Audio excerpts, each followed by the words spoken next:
स्वागत है एक छोटा सा ब्लॉग में।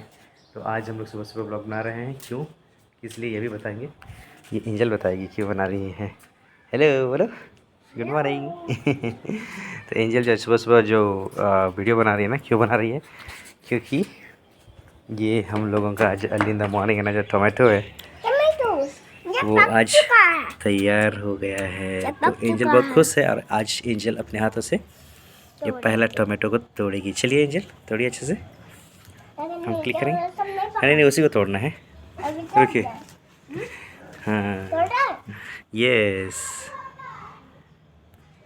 हाँ हाँ, तोड़िए तोड़िए अच्छे से तोड़िए। ओह, ये तो टूट गया। दिखाइए अच्छे से, दिखाइए। देखिए ये एंजल का पहला टोमेटो जो वो लगाई और वो उग गया और सुंदर सा फल हुआ है और टूट के गिर भी गया था। वाह, चलिए बाय बाय।